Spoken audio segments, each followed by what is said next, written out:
Jumpin In on Manx Radio. With Howard and Chris Kane. Hello, good evening, and welcome.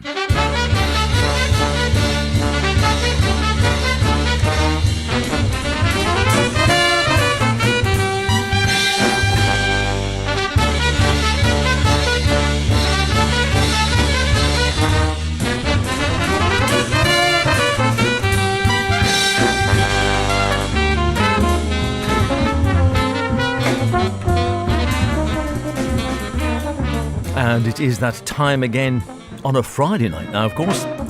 And you might have noticed a slight difference. Yes, you're right. There's just one of us.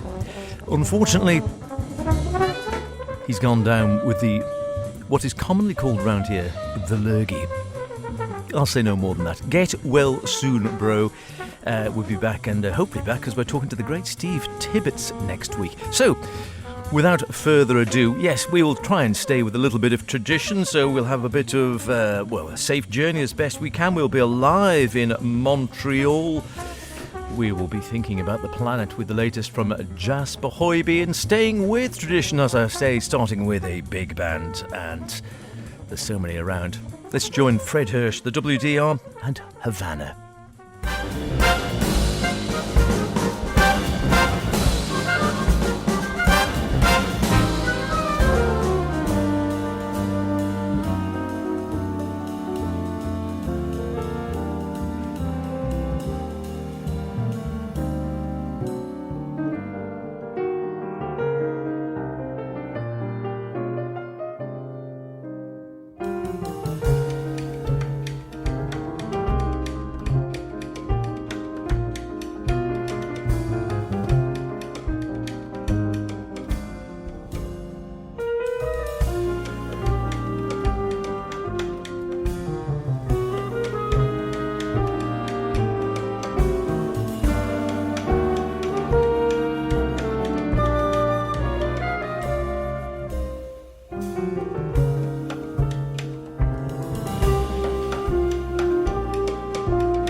Great way to get going, one that came out a year or so back.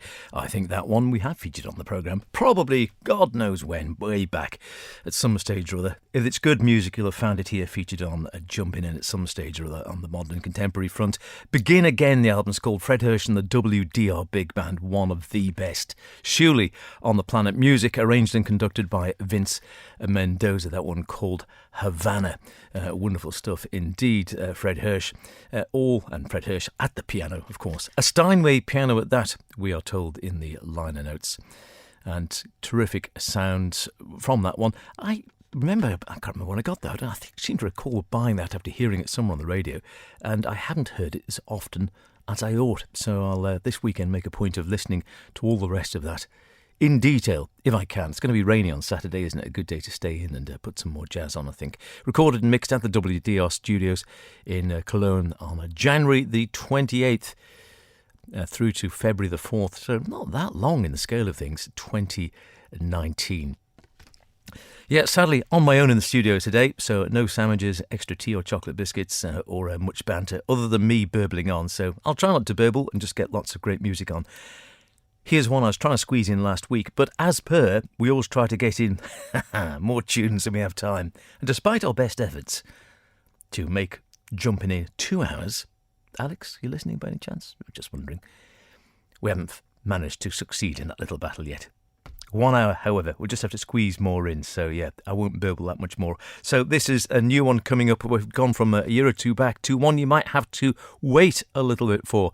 The new one from Miguel Zenon, Música de las Américas, inspired by the history of the American continent, not out until the 26th of August, this one. If you happen to be in the States, there is an album release celebration taking place at none other than the Village Vanguard. You know what?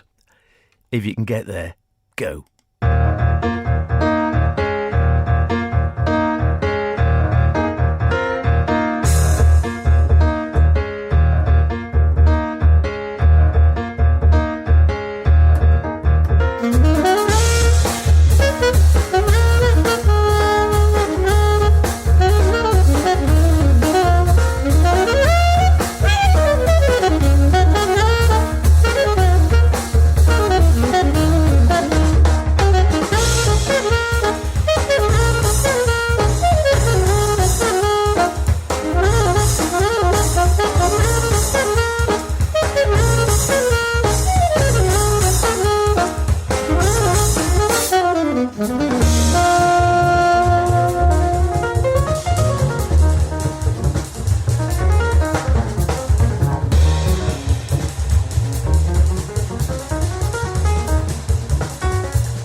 Hi, this is Dave Holland. I just want to let you know you're listening to Manx Radio. The show is Jumping In with Chris and H. Hope you enjoy it. Keep listening.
A long time favourite, that one, from back in 1983. Steve Tibbetts, from his album Safe Journey, or as we called it for years, Bye Bye Safe Journey, because that's what it actually says across the front of the cover, but the album itself is actually just called Safe Journey.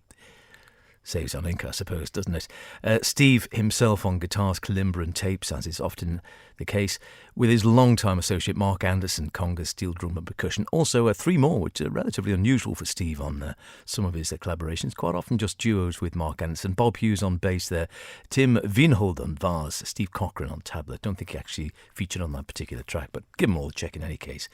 Wonderful album that both Chris and I have really enjoyed, that one for many a moon. I play it because A, I love that track and I love that album, and B, we're celebrating chatting. We are chatting. It's in celebration of the fact we will be chatting with the man himself next week for a future programme, interviewing Steve Tibbetts next Friday, all things being equal and technology working, and assuming he doesn't forget. Oh, we forget? No, we won't. Because he has a new anthology just out. You might have spotted Hellbound Train, an anthology of his work going back to the beginning, 2-CD collection of music by the US guitarist from 40 years. 40 years, can it be, of recordings on ECM. Neatly divided, they say, into electric and acoustic chapters. The anthology juxtaposes pieces originally featured on the album's Northern Song, that's a cracker as well, Safe Journey, Exploded View, Big Map Idea, The Fall of Us, A Man About a Horse, Natural Causes, and Life Of. Not, apparently, Ear, Y-R, Ear, which Steve himself just didn't think fitted in, so he hasn't featured any of it. Lots of liquid melodies, textures, hypnotic patterns, drones, loops, guitar, all the elements you expect from Steve Tibbetts' albums, which indeed, depending on where you tune in and where you drop in, could sound jazzy, might sound like alternate rock, might sound like ambient, could sound like minimalism, could sound like all the above, or none of the above. A real chameleon, wonderful stuff, and really looking forward to having a chat with him about his work over the 40 years. And I'll be playing that one for the rest of my days, at least. Northern Song, well worth checking out as well. They all worth checking out. Very different. And some, like I said, very acoustic, some much more electronic, some more minimalist. But to my ears, Safe Journey is good a place as any to start. Or, of course, go hell for leather and go for Hellbound Train and get that anthology. Immediately before that, we had the latest from Miguel Zenon. As I say, have to wait for a little bit if you like the sound of that. It's not actually out until the 26th of August. Wonderful Música de las Americas, inspired, as you can imagine, by the history of the American continent, and features Miguel with some of his long-term colleagues as well, his quartet with the pianist Louis Perdomo, a bassist Hans Glaschwenig, the drummer Henry Cole. Bit easier to say. Thank you, Henry. Also master percussionist from his native Puerto Rico, including Las Planeras de la Cresta, Paoli Mayas, Daniel Diaz and Victor Emanuele. On percussion and master drummers as well. Terrific stuff. We've really been enjoying it. I haven't got to grips with all the album yet, but what I've heard has really been most enjoyable. Thanks very much to our friends, I think Anne Braithwaite sent us that one, if I remember correctly. Wonderful stuff. It will be worth the wait for that one. It is, again, a lot of going back to his roots and talking about the history of the Americas, reflecting the dynamism and complexity of the various indigenous cultures of the Americas. Their encounters, of course, with European colonists and, as Miguel says, the resulting historical implications. As Miguel himself immersed himself, we are told, in these topics during the pandemic, reading lots of the classics to really get totally versed in this one. And the track we heard, forgive my pronunciation, Taínos y Caribe, or Taínos y Caribe, referring to the two major societies who inhabited the Caribbean prior to European colonisation, the subject of the album's opener, which we heard there. Two predominant societies, very different. The Taínos were a more passive agricultural society. The Caribe, warriors who lived for conquest, says Miguel. Yeah, and I think we got a real taste of that sort of anger in the music there. Real crackling sparkles, that one. Thoroughly enjoyable. Check it out when it comes out. Miguel Zenon, wonderful character. I'd love to have a chat with him, see if we can set that up at one stage. One of a select group of musicians who have masterfully balanced the often contradictory poles of innovation and tradition. Wonderful stuff.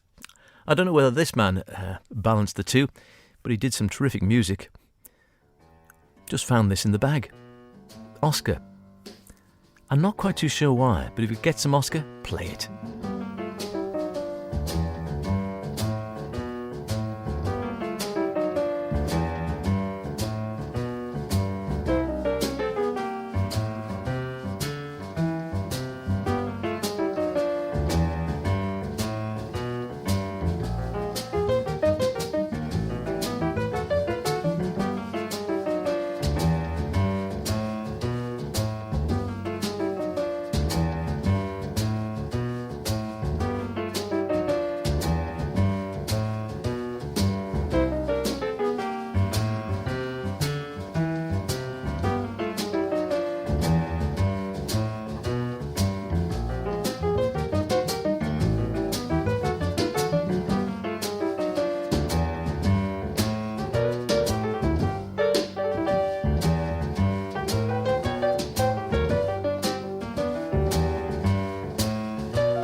Indeed. You got two blues for the price of one there. Well, loads of blues, really, because it'd be a blues and then all blues. So you can have as many blues as you like. Oscar Peterson starting us off with a wonderful track from the Canadiana suite, Blues of the Prairie, with, of course, his classic trio, Ray Brown bass, Ed Thigpen at the drums. And yeah, I don't know why that's in my bag, but like I say, if you see Oscar, play him. Play Oscar. You're never going to go far wrong, are you? You might have done a duffer or two, but if he has, I haven't heard them. Followed up then by a relatively new one out, actually, recorded just over a year ago, June the 26th, 2021, at 10 in Montreal, Quebec. I was trying to think where I've been then. I don't think I have, but I have seen the drummer, Jim Doxas, lovely guy who was playing at a jazz club when I was in Montreal, but I don't think it was the 10 ans. But it might have been. You know what? I can't remember now. Shocking though it is, I know. Had a lovely chat with him, not an interview at the time. I was on holiday and I just didn't have the mic with me, and I was out and about and had a few beers and yeah. But a lovely guy, and he's got stuff out under his own right, plays with a lot of other people. In this case, the leader, Jean-Michel Pilk, live, very much alive, at the 10 ans in Montreal with Rémi-Jean Leblanc on the bass as well. And Jean-Michel says, well, it's coming out of lockdown, really. He says, when Jim, Rémi-Jean and I played that night for the first time since the beginning of the COVID-19 pandemic, so that's basically 2 years, the feeling of evidence was palpable more than ever. The music was vital to us and the audience. We experienced the full gamut of human emotions. The concert was recorded. I felt the technical limitations of the recording sound pretty damn good to me. Were not a sufficient reason to keep the tape under wraps, and thanks to Guy Hebert's mastery of mastering the final impressions, is actually pretty close to what you would have experienced in the venue. Montreal lucky to have such a beautiful club as the 10 ans. I'm sure the listener will feel the warmth and swinging atmosphere of the place. Wouldn't disagree with you there, I must admit.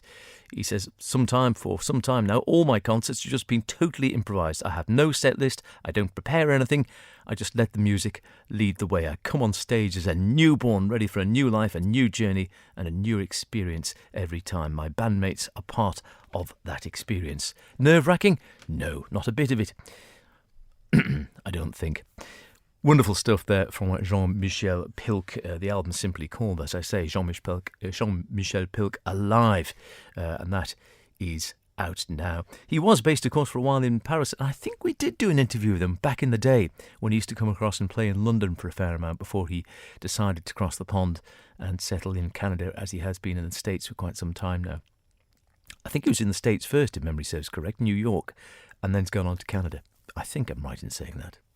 But certainly hasn't been on the European scene for some time. A wonderful player, though, sort of out of, well, there's a little touch of Jarrett. There's quite a bit of the likes of Monk and Marshall Salal, people like that. A real deconstructionist of well-known themes is what he loves to do, as he did so effectively there on All Blues. Jumping in, just H with you this evening. Hopefully Big Bro will be better for next week. We'll be back at Reunited, so I'm just looking after the studio this evening, and a cold seat and an empty cup of coffee, and a cold one at that, over to my right. Never mind. Hopefully back next week. And as I say, we'll be chatting to Steve Tibbetts next week as well for a future programme, a retrospective of his work. Jaspar Hoiby is one of his great things in life, one of his great passions in life, I think, is the environment and the earth and how badly we're looking after it in many ways. His new one, out in addition, is pretty much taking that theme, what it means to be human. Have a listen to this one, Vision of Outrage.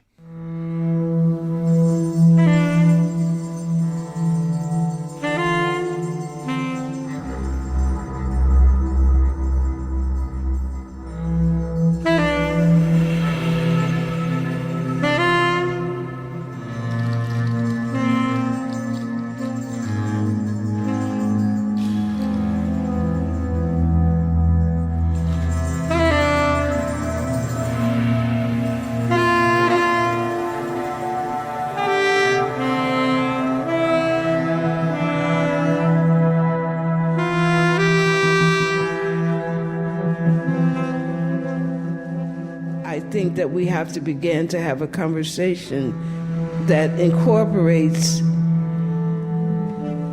a vision of love with a vision of outrage.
That new one from Jaspar out 16th of September on Edition, of course. Thanks to our friends at Edition for sending us that.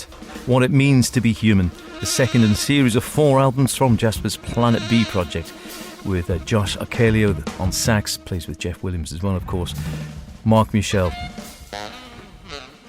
on the drums. And that focus of importance: humanity, climate change, artificial intelligence and monetary reform. A deep thinker is our Jaspar. I'll leave you with a bit of Inca and Moses from their latest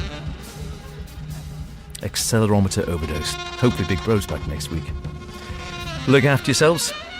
Look after the planet. I'll see you then. Cheerio.